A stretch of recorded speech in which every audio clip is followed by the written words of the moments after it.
Viewmasters, it's the podcast that we do. Viewmasters, talk about movies that we view. Viewmasters, my friend Eric and me Joe.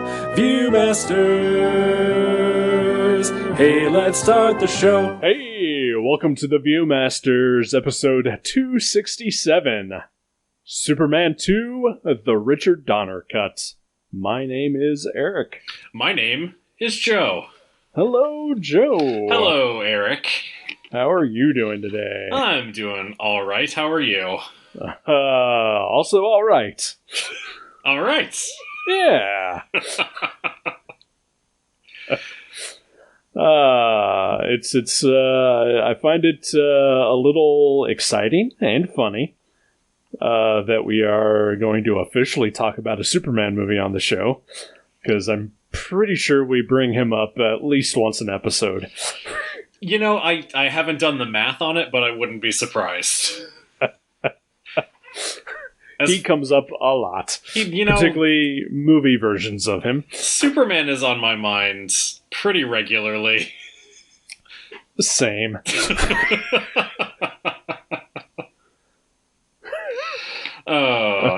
It's always a good day for me when I get to watch a Superman movie, as far as I'm concerned. Even Man of Steel? That's not a Superman movie. It doesn't have Superman in the title. There's also another movie that does have Superman in the title that's also not a Superman movie. Oh? Wow, you got me on that one. Batman v Superman: Dawn of Justice. Oh, okay, yes. Also not a Superman movie. I kind of want to go back into the world I was just living in 5 seconds ago where I forgot that movie existed. Oh, you sweet summer child. I wish I could join you there. I'm now just kind of angry you had to make me think of it again. Yeah, I apologize. Yeah, well, I guess it's not entirely your fault. You didn't make it. I didn't, that's true. And neither did Richard Donner. No, that'd be real weird if he had made that movie. I do kind of wonder, what kind of Superman movie would he have made later in life? Yeah, or what kind of Superman versus Batman movie would he have made? True. Like Richard Donner's Batman could have been really interesting. I'd pay money to see that. Yeah. I don't know how that would work now. No, me neither. I assume a necromancer would be involved.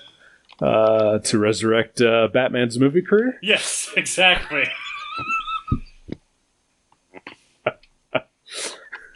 Oh, zing!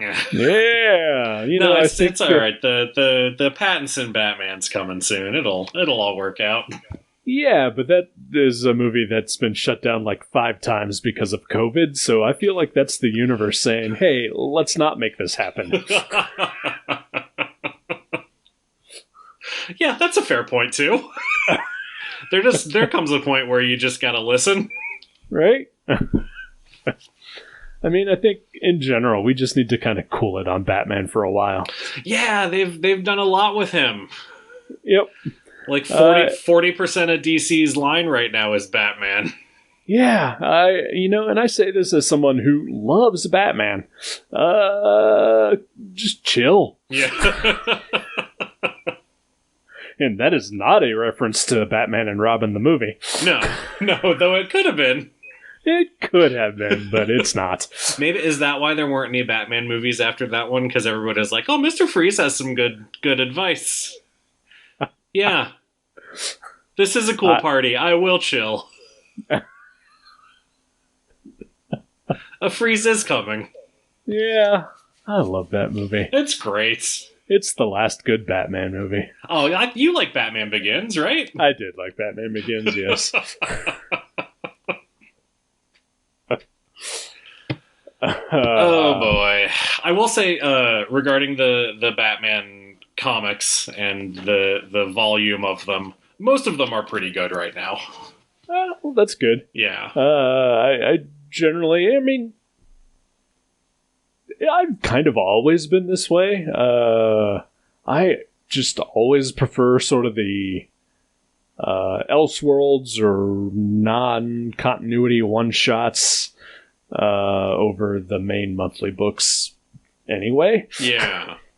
Like very rarely have I ever bought Batman on a like regular, consistent basis, but always willing to check out, like new weird takes on it, or just like, when let's say like some sort of auteur type writer, gets to do like a mini series or whatever. Sure. Which is, I think, why I really liked, like Legends of the Dark Knight, the original series. Yeah. And just, yeah, like that's, I think overall the thing that appeals to me about Batman is that he is so malleable and adaptable into other things. And yet DC consistently only wants to give us the dark, brooding, hates everyone, psychologically damaged, on the verge of murder craziness Batman. I feel like that's not the Batman that we're getting right now. Okay, I don't know. I haven't. Yeah, the post-Joker war, he's sort of been stripped down a little bit, and it's a lot more of like a Batman family almost type thing. Okay. Which I guess makes sense since James Tynion, his Detective Comics run, the Rebirth run, was basically just a Batman family book. Sure. And I loved it. So, yeah, I mean, he's got like, he's not rich anymore. He's got like a best friend basically who he like competes with.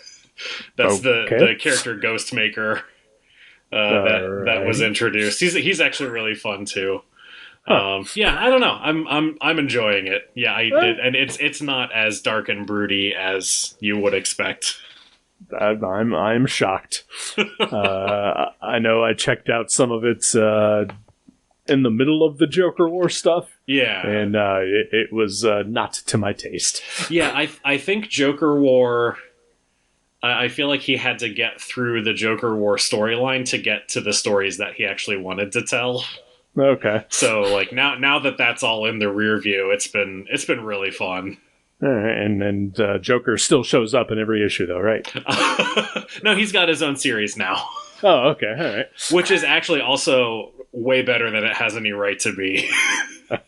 I read the first couple of that, and it was fine, I guess. It's a Jim Gordon comic, which I love. Yeah. I enjoyed that, but I mean, you could just give him his own comic without, Joker-fying it. Yeah, I mean, you could, but it'll sell better if it's called The Joker than if it's called Commissioner Gordon's Case Files or whatever. I would buy it, but maybe 12 other people would. I'd be one of those 12. That's one of you. That's why we're friends. True.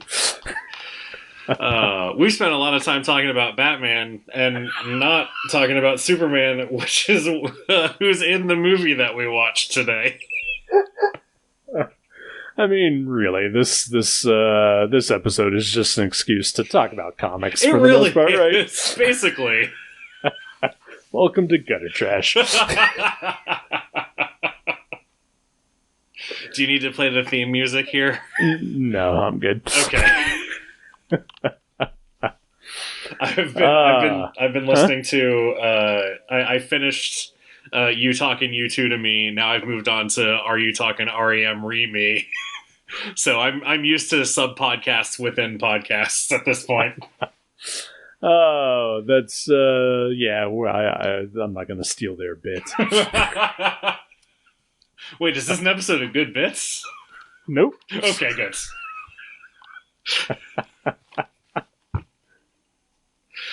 Oh, Superman 2. Superman 2, the Richard Donner cut. Yes. I had some issues watching this movie. Uh-oh, what happened? So a little backstory. And maybe what you might call a fun fact. Back in like 2006 or 7 or whatever, did you know that the very first thing that I ever bought on Amazon was the Superman Ultimate Collector's DVD box set? I did not know that. Which had it was 14 discs, and it has Superman the movie, the extended cut of that, Superman 2, the Donner cut, 3, 4 returns, and then like a shit ton of extras. Right. Which has like I think all the Fleischer cartoons and like some of the serial stuff and like the proof of concept George Reeves movie. Just a ton of stuff, and a couple of years ago I decided, you know what, I've been upgrading all my DVDs to Blu-rays for the most part. I'm gonna upgrade that, and that was slightly more difficult to find in Blu-ray form. Oh, really? Yeah. And apparently I found a version that's manufactured in some other country that just happens to be region free. And it's like an official release. It's not a bootleg. Okay. But you know, it's like the Mexican version or something. I don't know. But there are no titles on the discs themselves. What? And it's like one of those like old Warner Brothers box set, sets that has like the stacked overlaying discs. Yeah. Where like, the cover to the box will say, disc 1, disc 2, et cetera, what's supposed to be on it. But, I sometimes watch things and not put the discs back in its correct order. And I mean, they do have the titles on it, but it's like that really like small like copyright text that's like around the edge of the disc. Yeah, that's not legible at all. Right, yeah. So mostly there's just like a big, picture of Christopher Reeves and then like 17 logos. But nowhere on it does it say Superman 2, the Donner cut, or Superman 2. So I put in Superman 2. The theatrical version. Awesome. And I watched it. What'd you think of it? It's okay. Yeah. Yeah. But then, so that was last night. And I said, well, at least it's probably been 20 some years since I've seen, the theatrical cut of Superman 2 anyway. Sure. So I thought, this would be nice to compare. So today I managed to put the right disc in. That's my favorite horror movie. I love that movie. The original Swedish version, right? Of course, yeah. Yeah. Not Put Me In. No, of course not. Which is a video that I watched online. It's very different.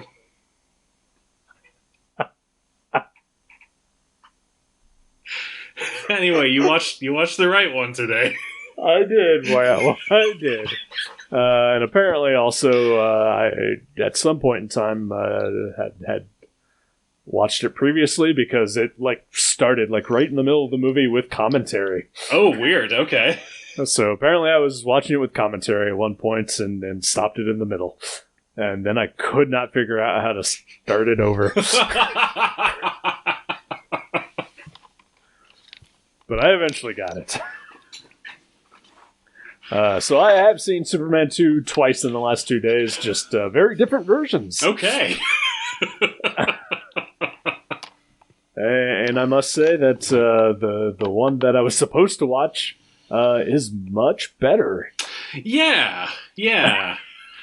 Yeah, it's interesting. It's tighter, I think, for sure. Like the sort of the chaff of the Richard Lester of it all. Yeah. Specifically with like Non and his comic relief. Yeah. Nonsense. Like, yeah, that's all gone. There's lots of wacky comedy bits throughout that are no longer in the film, thankfully. Yeah. Such as in the big downtown metropolis fight. I feel like there's like 30 extra minutes of just sight gags happening. Like during the windstorm. Yes, yeah. Absolutely. Guy in a phone booth that gets blown over, and he's still trying to talk on the phone. Yep. Guy who gets ice cream blown in his face. I was usually when you hear director cut or something like that, you think automatically that it's going to be longer. Yeah. The Donner cut is 12 minutes shorter. Oh, I didn't realize that. Oh yeah, it is under 2 hours. Which was very pleasant. Because like you said, it is a much tighter movie. Yeah. It just gets straight into it. No bullshits, and I think it's really enjoyable. Yeah, it's kind of weird. Like I felt weird watching it. Like there's stuff that's like word for word the same from the theatrical version, but it's like alternate takes. Mm-hmm. So it's almost like watching like a cover version of the movie that I'm more familiar with. Sure. But it was really enjoyable, and like those alternate takes worked, and the things I thought that were entirely different worked a lot better than what's in the theatrical version, except for maybe the ending. The ending is definitely the weakest part of this movie. And I don't know. I mean, so the backstory of this movie is that Richard Donner was essentially fired at the end of filming Superman 1. The initial plan was that they were going to film both movies back to back, which I gotta wonder. That's got to be the first time that had ever happened, right? They were actually filming simultaneously. Right, but I mean, like to plan for a sequel like that, I don't think that has ever. I mean, it's an oddity nowadays, right? That's true. Yeah. I don't know that was something that had been done before. Yeah. So he had already shot like 75% of Superman 2, because it was all one big movie essentially, and so I feel like part of the problem with the ending of this version of Superman 2 is that we've already seen it in Superman 1. Right. Which I'm guessing was the intention that they would just use it the once. Yeah, I believe that Superman, the movie, was originally intended to end on a cliffhanger. Okay. With the Phantom Zone criminals escaping. And then I think, if I remember right, I don't know if it was the studio or if it was the Salkinds, and they were like, no, we need to make this a standalone thing. And so the ending was written where Lois dies and Superman turns back the world and brings her back. Mm-hmm. Okay. Yeah, no, and then, yeah, I mean, by the time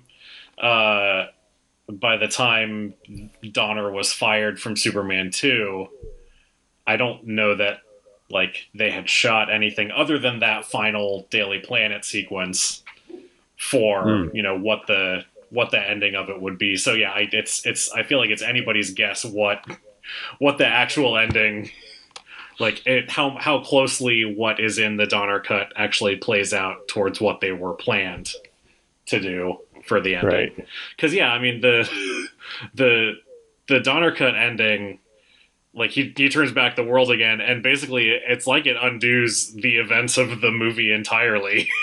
Right? Yeah, it's just it's not good. Yeah. It just feels weird. Yeah, it really does.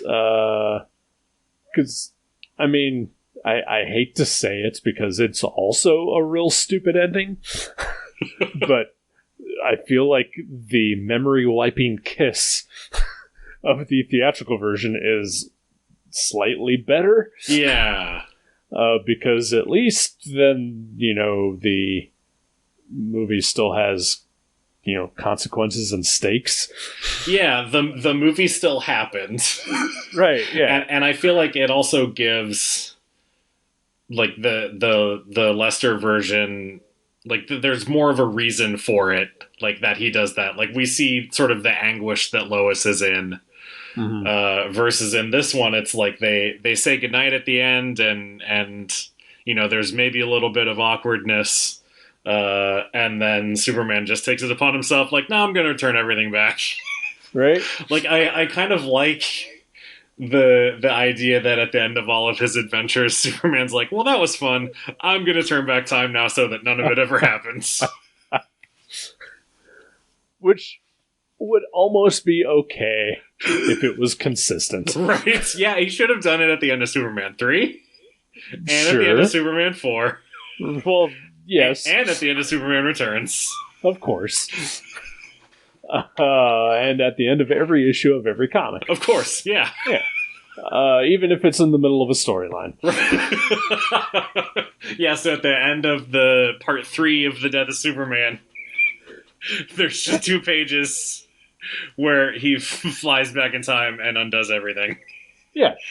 I hear that that's actually one of the biggest challenges of writing a Superman comic, is like, you always got to leave in 2 pages for him to turn back the world so that none of it ever happens. I would if it was me, I would have just reused the same 2 pages over and over again, I guess. They write different dialogue and different artists draw it every time. It's the strangest thing. Well, this has been fun.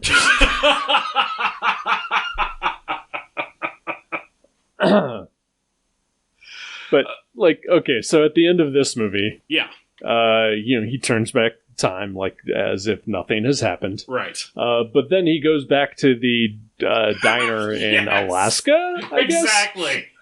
And they still remember him and the events that, lead him to come back to the diner. Do they remember him, or do they think that this guy's just come in to beat the crap out of a regular patron? Well, the diner owner mentions that, it cost him a lot of money to have the repairs done. Which is weird because it's only been a day. That's true. Well, maybe what we don't know is that Rocky, or Rocco, I forget what his name is. It's Rocky. It's Rocky, okay. Is that Rocky gets in regular fights with people and is constantly just tearing up the place. That's what we don't see initially. I'll give you that, I guess. He seems like the type. Yeah. But that whole thing is stupid too. Yeah. I mean, there are. I find this movie charming and entertaining, but when you delve into it, there are some just real dumb things in it. Yeah. Such as Superman giving up his powers for Lois Lane, and then at that point, I keep wondering, well, then why is she still with him at that point? Right? Because he's not Superman anymore. Right, and that's the person she loves. Yeah, she doesn't love Clark Kent. Right. It's messed up. Yeah, it really is. Which I think maybe, is sort of the root of me always having just a core fundamental problem with Lois Lane. I've never liked Lois Lane. Oh, really? Yeah, I think she's kind of a terrible character. In what way? Just as a, I guess as someone I'm supposed to be sympathetic or rooting for. She's mean. To Clark, mostly. Yeah. And like in this movie, she only likes Clark once she finds out that he's actually Superman. Right. But pretty much ignores or despises him otherwise. And I always felt like, Lana Lang is a character who knew about him and his powers and his secret identity and still just loved Clark. Yeah, that's fair. And was just a much more better pairing with him, I believe. Okay. See, no, go ahead. No, I was just going to say, so you're a little bit older than I am. Mm-hmm. One of the first Superman stories that I read is the one that the Crisis of the Crimson Kryptonite storyline, that ends with Lois and Clark getting engaged. Okay. So pretty much, like, for as long as I've been reading comics, the modern version of them is that Lois falls in love with Clark first, and then he reveals his identity to her. But yeah, I can definitely see what you're saying, like, about the, pre-crisis original version of Lois. Right. Kind of a dick to Clark, anyway. Yeah. And I mean, there have been some decent portrayals of Lois throughout the years, and I have found, like, I like the animated series version of her. I think the Amy Adams version of her is pretty great. But I think because, I mean, Superman 2, especially, I'm pretty sure is the first movie I ever saw in a movie theater. Oh, wow. I mean, I was young, like 4, maybe. Okay. And my brother took me, and like I just have the vaguest recollections of it, of like being in a movie theater and watching it. And like my only concrete evidence that it happened was that I had a cup from the movie theater. That's awesome. So, but and they were on HBO all the time when I was growing up, and I genuinely loved Superman. So, but the Christopher Reeve, Margot Kidder versions are definitely burned into my brain as like somewhat definitive, iconic versions of them. Absolutely, yeah. And like I just don't care for Margot Kidder's Lois Lane or Margot Kidder. Oh, wow! Not even personally. Yeah, I mean, I'm sure she's was a fine person, but just I don't think she's a great actress. And I think her take on the character is very harsh, and I cannot put myself in the shoes of Clark Kent to see what he sees in her. I get that. Yeah, I definitely get that. And I've yet to really read or see any version that like really sells that to me. All right. Like the closest I think is that I've gotten is not even about Lois Lane. It's the that Kurt Busiek, Stuart Immonen and Elseworld series. Oh yeah. Which I cannot remember the name of right now. Secret Identity. That's the one. The one that... Did you or Jason read that out of order by mistake? That was Jason. Okay. Oh boy. Who is famously not a fan of Superman anyway. Right. So, yeah. He's a Batman guy. Yeah. He's a scrub.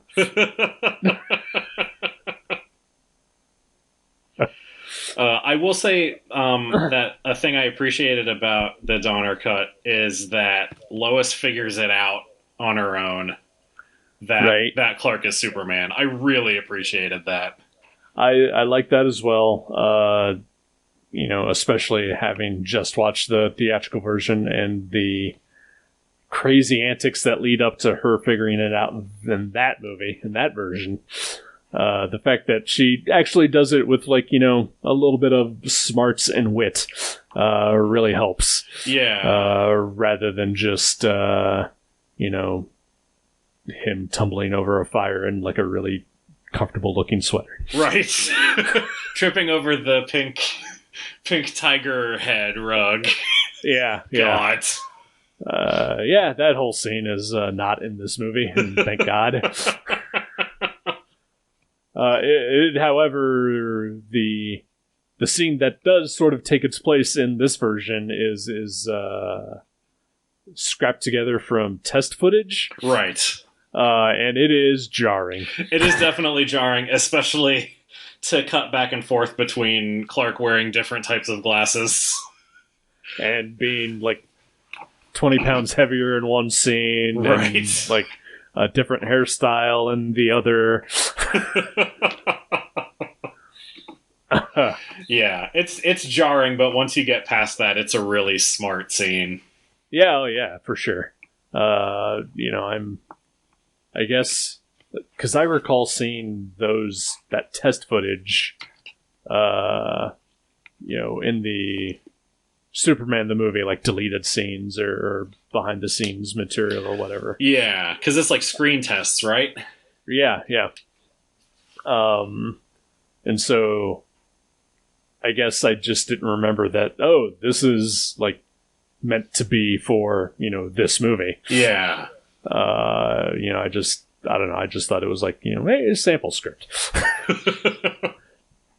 Just something, to see how the actors work together, etc. Yeah. But no, yeah, I think it works really well, and it definitely puts Lois at her best in the movie, I think. Absolutely, yeah. Although, she is, potentially murdering Clark.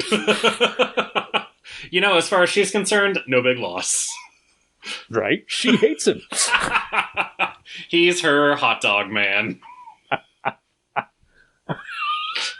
I do appreciate how, fixated on food she is. Yeah. Even in the theatrical one, she, wants a hamburger first thing in the morning. Yep. And in this one, she wants a pizza. Yeah, that to me seemed a little excessive. She'll probably share it. I guess, but, where do you go to get a pizza at 9 a.m.? That's true. Yeah, I don't know. Are there 24-hour pizzerias in New York? Metropolis. Well, I guess if it has any similarities to New York, probably. Probably, yeah. Yeah. Or just go get a slice. I guess it could just be a slice. Maybe she's probably not asking for a full pie. Right. She needs to keep her energy up for writing her article, Superman Takes the Day Off, which is sure to be front page news. How many F's in off again? There's 4. Oh, right. Thank you. I do. I like that she doesn't have her own separate office in this version. She's just right in the bullpen with everybody else. I love that too. And honestly, the biggest laugh in this movie came when Clark comes in and is trying to put his coat and hat up, and they just keep falling. Yeah, it's such great physical comedy. I laughed so hard. Christopher Reeves was the best. He really was. I think I admitted this on Twitter at one point, but when I was a kid, his Superman scared the shit out of me. What? Why? I'm talking like super young, like after even though I had seen Superman 2 in the theater, maybe, just watched it on TV, just like, he's always, possibly because he's so stoic and he is kind of a man of few words, like just that sort of silence, like, I think it scared me. All right. Yeah, I don't know. Which, is completely opposite of me now. If someone is silent, thank fuck Christ. Right. Stop talking, everybody. When I was a kid, I was terrified. I said stop talking. Sorry. No, go ahead. When I was a kid, and I hope this doesn't reveal too much about me, when I was a kid, I was terrified of Sarah Douglas as Ursa in this movie. Right. Now kind of into it. Like a lot, actually. Like, step on my neck, Ursa. Damn. Oh, all three villains are great. They are. She is fantastic. I cannot describe, just what it is about her exactly. Not so far as, stomp on my neck or anything like that, but, it's her utter disdain for men that attracts me to her. I honestly really enjoyed that she liked taking souvenirs from people. I like that too.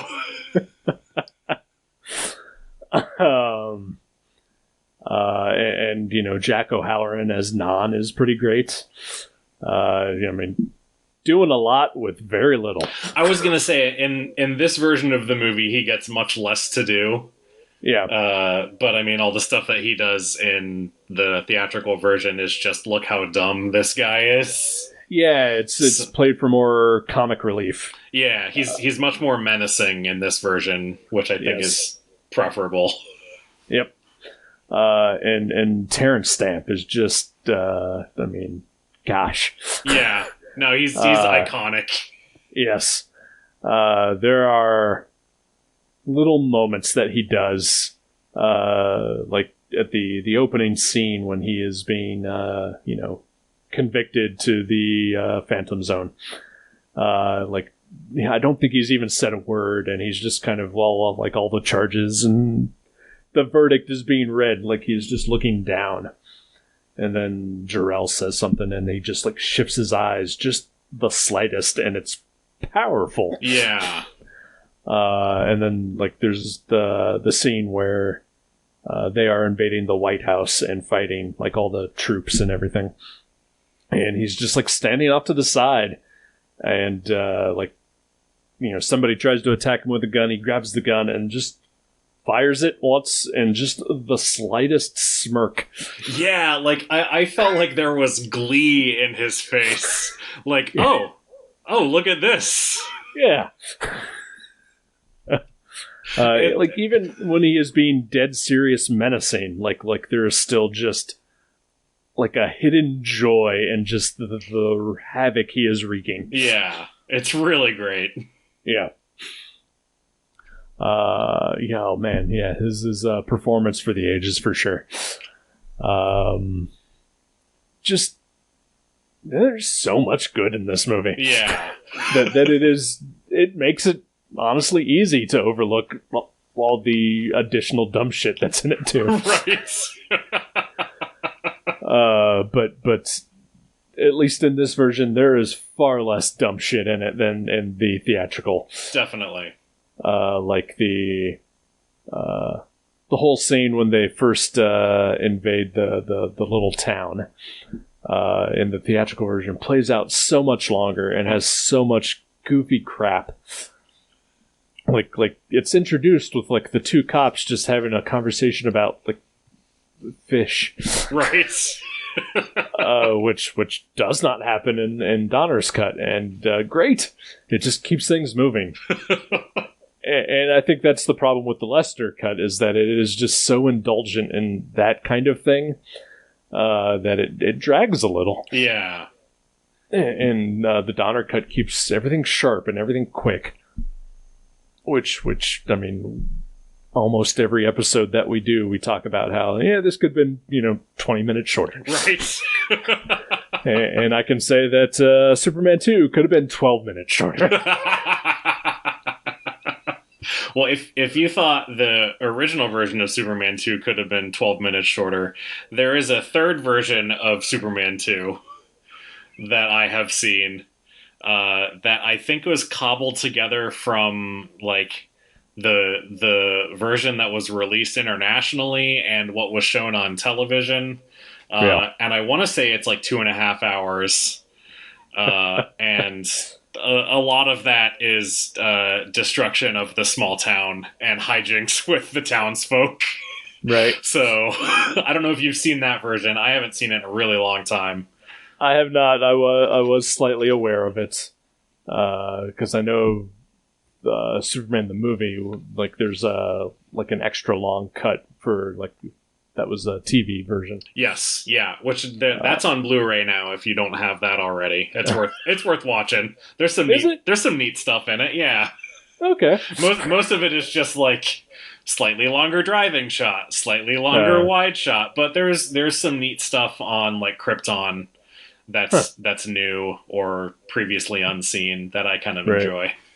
All right, maybe I'll track it down then. If you want 3 hours of that movie, go for it. Sure. I mean, isn't that the extended version though? The extended version is, I think, 2.5. So okay. So yeah, this is even longer than that. Okay. All right. I mean, I'd much rather watch a 3-hour version of this version of Superman than, the current version. Yeah, a 4-hour Snyder Cut version. Yeah. And I think that's, other than the ending of this movie, the other negative to it is that I feel like this paved the way for the Snyder Cut. Yeah, to a certain degree. The sort of the whole fan campaign aspect of it definitely is a precursor to that. Yeah. I mean, I don't recall people being super shitty about trying to get this cut out. So that's just on fans of this new stuff. But, also I feel like Zack Snyder movies kind of, cultivate that sort of audience as well. Yeah, I mean, you also have to consider that this came out in 2006.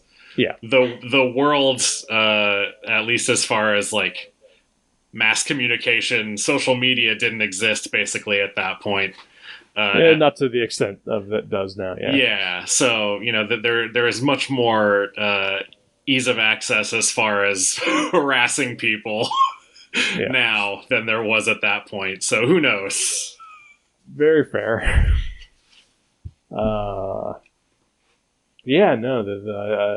It's I definitely think this is a much better movie than the theatrical cut. It definitely has its problems, but also it's cobbled together from at the time 35-year-old lost footage as well. Yeah. And they had to use some of Lester's stuff as well because it's just what they had. Right.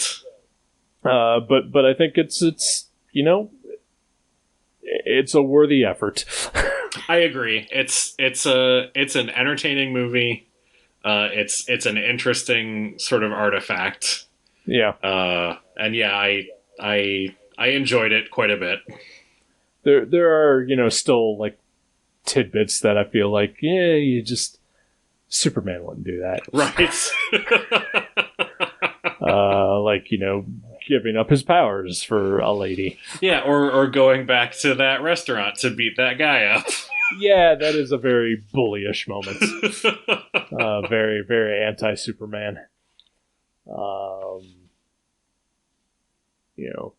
I do sort of like that's, due to his reversal of time again at the end of this version, that it does not make him and Lois murderers. That's true. by thus, putting the criminals back into the Phantom Zone by reversing time. Whereas, he just kind of throws them down a never-ending shaft in the North Pole, I guess. So there's another deleted scene. Yes. Did you watch that one? Did you watch all the deleted scenes too? I did, yes. So there's a deleted scene that I don't know why they deleted, because I love it. Where the North Pole police come to the Fortress of Solitude, yes, and take away the criminals and Lex Luthor, and it's delightful. I enjoyed that as well, and I also had no idea why that's not in this version of the movie, because I mean, I was also left with the questions of, well, what did they do with Lex? Right.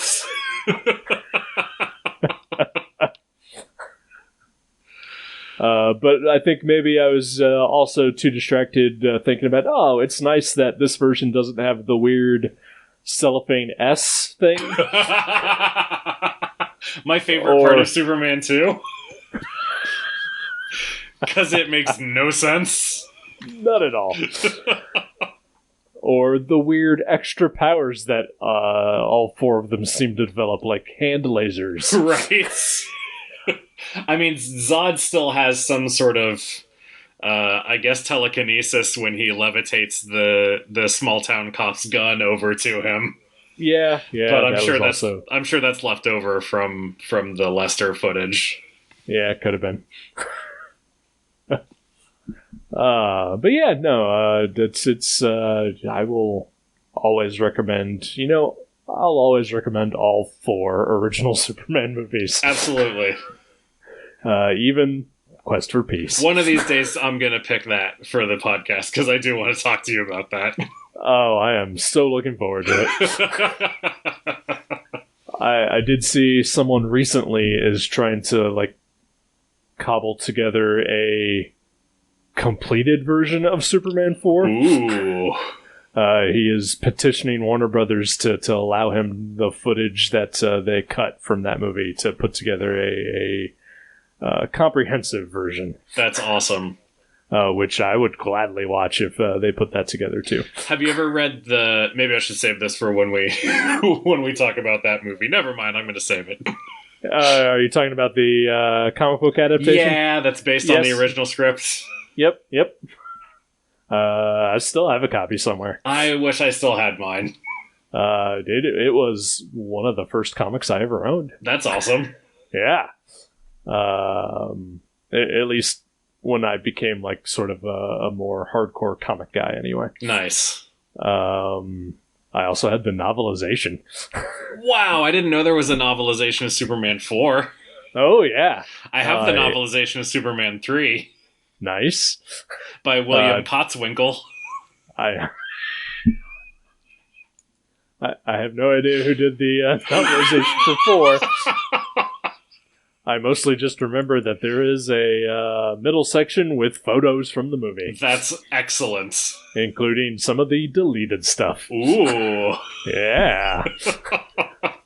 Which, as a kid, those two things were the only things I had for that movie before I even saw that movie. Oh, wow. And so imagine my disappointment. That there were not 2 nuclear men. Yes. Oh, excellent. Yes. And also Superman Returns is still a good movie as well. Yeah. I mean, it's canceled otherwise, but still good movie. Yeah. Brandon Routh is a spectacular Superman. I'm glad he got to be Superman again on TV. As do I. And seeing his costume on that show makes me really want. I guess it's not ever going to happen with Supergirl now.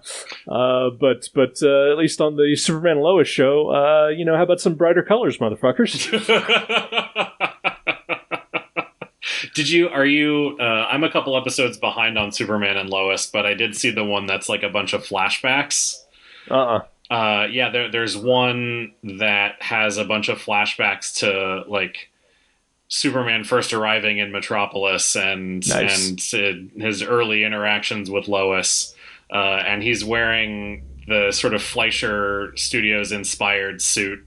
Nice. And it's awesome. It's so cool. I loved that moment in the pilot, and really wish that was just the final design for the suit, or at the very least keep those colors. Yeah.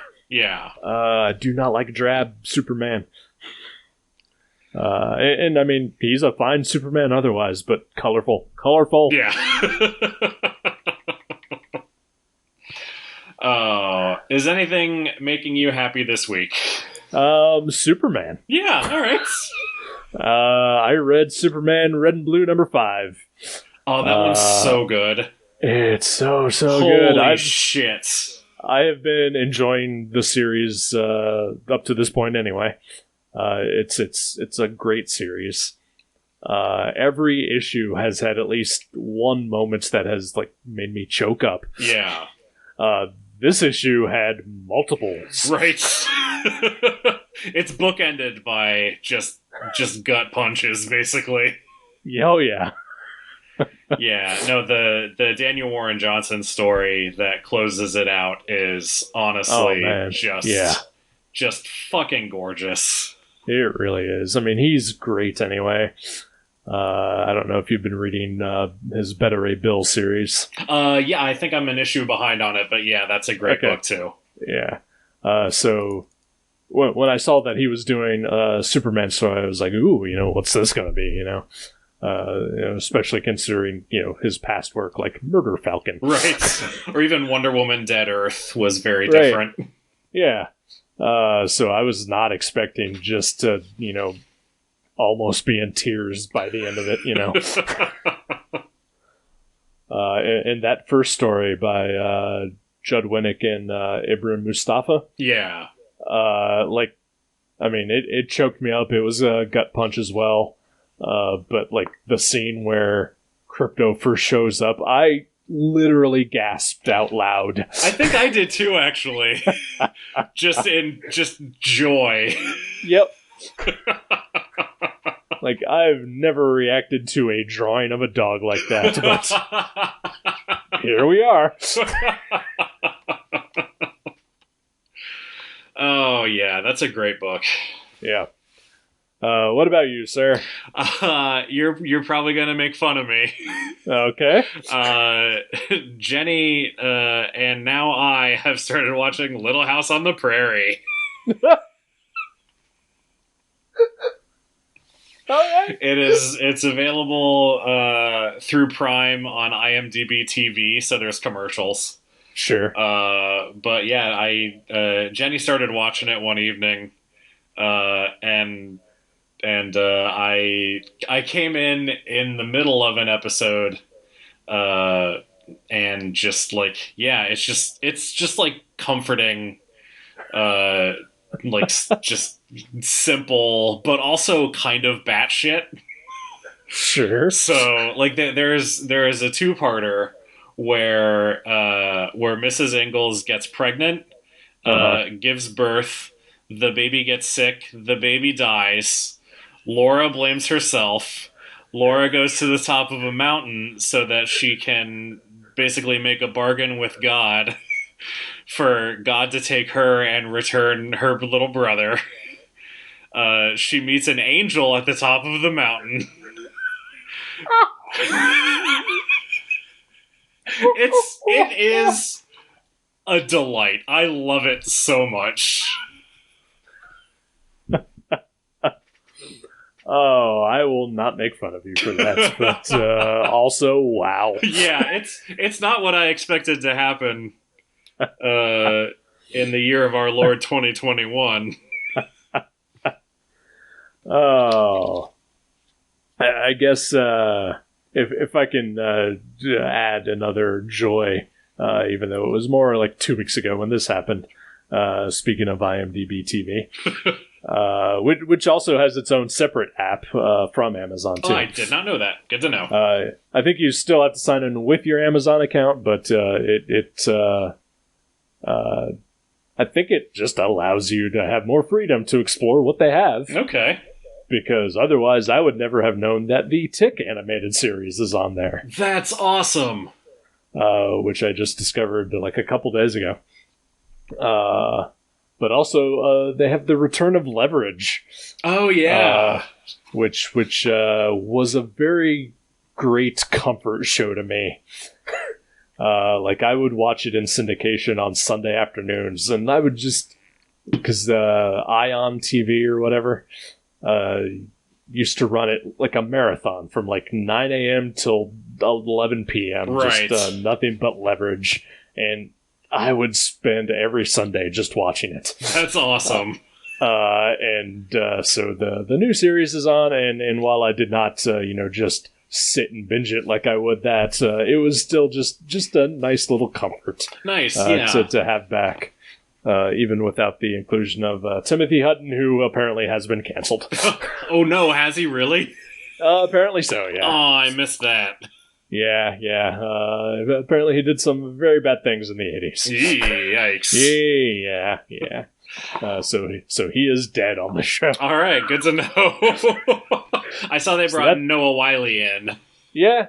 He's enjoyable. He's fine.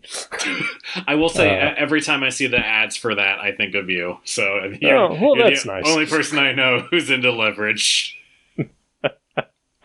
Well, I highly recommend it as a show. It's fun. All right, good to know. But yeah, Timothy Hutton's character is dead, so that tells you just how badly he got canceled. Oh boy. And on that note, yes, let's watch Ordinary People next week. I would. I would too. Yeah. No, it's your turn to pick, though. I know, but I just want to say this as people start getting possibly very rightly canceled for things. At a certain point, you just have to sit and be like, well, they still did this thing that I still enjoyed. Yeah. Or that I would like to experience. Yeah. Even the worst of them. I am definitely a person who it's at times very difficult for me to separate art from the artist. Mm-hmm. But that also at a certain point, I just kind of have to stop. And there are other people who I absolutely will just continue to abhor and not support anything that they have ever worked on, such as Woody Allen. Yeah. To name one. But, I would probably still watch, maybe not a new Kevin Spacey movie, but, I'd watch one of his old films. Yeah. Even though, he is apparently super crazy and kind of deplorable. So yeah, I used to really love Kevin Spacey, right? And The Usual Suspects was one of my favorite movies. Yeah. Oh, that's a double header there. Yeah, and Superman Returns. Yeah. Bringing it back. Wow. Yeah. So yeah. I mean, it's I haven't watched any of their stuff since all of that came out, so right. I don't know. Yeah, it's people are complicated, and some people are monsters. Yep, some people are complicated monsters. Yeah, that's true.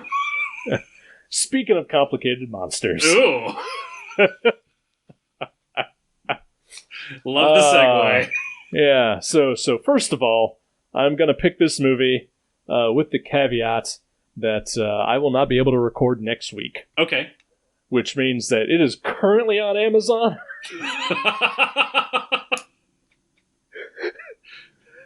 And I hope to God it's still there in 2 weeks. Okay. But I think I researched it enough, and I believe it is also available via Hoopla. Okay. Worst comes to worst. Okay. But I've actually already told you which movie this is. I thought I had a suspicion what this was going to be. I'm just going to go and write it down right now. Okay. But I don't have to worry about it streaming anywhere because I own it on Blu-ray. And it is the 1986, speaking of 80s sequels to 70s movies, Texas Chainsaw Massacre Part 2. Starring Dennis Hopper, directed by Tobe Hooper, and Leatherface. Well, he directed it as well? He's starring it. Oh, okay. Yeah, probably produced it. You know what? I need to turn my image around.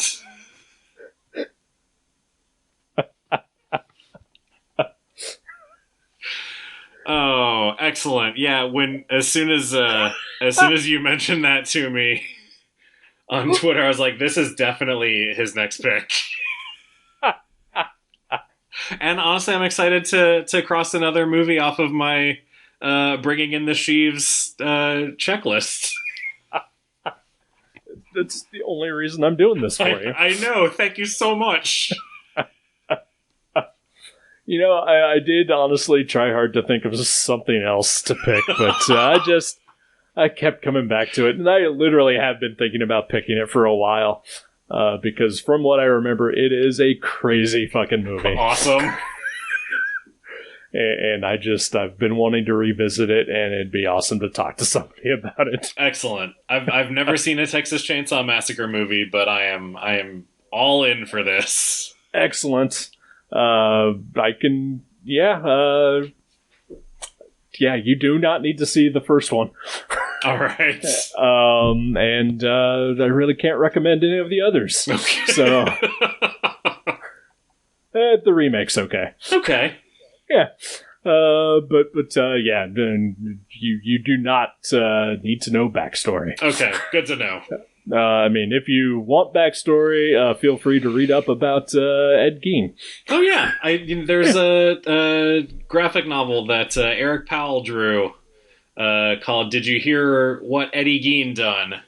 Yep. That I don't know if it's out yet or not, but I have a copy on my tablet that I've been meaning to read. So maybe I'll read that before I watch the movie. Nice. I was going to support the Kickstarter for that, but then I thought, no. It's coming from a publisher, so yeah, exactly. That's why I didn't want to do that. Yeah, yeah. If it's already got a publishing deal, then yeah, it doesn't need to be Kickstarter. I don't need an autographed copy for $20 extra. Yeah. Okay. All right, Texas Chainsaw Massacre 2. Yes. Part 2? Part 2. Okay. Yeah. I believe officially, yes, Part 2. All right, excellent. But there's only one with that title, unlike Texas Chainsaw Massacre, in which 3 of them are that title. Perfect. Yep. Movies. We'll keep talking about them. Sure we will. Next week. Goodbye.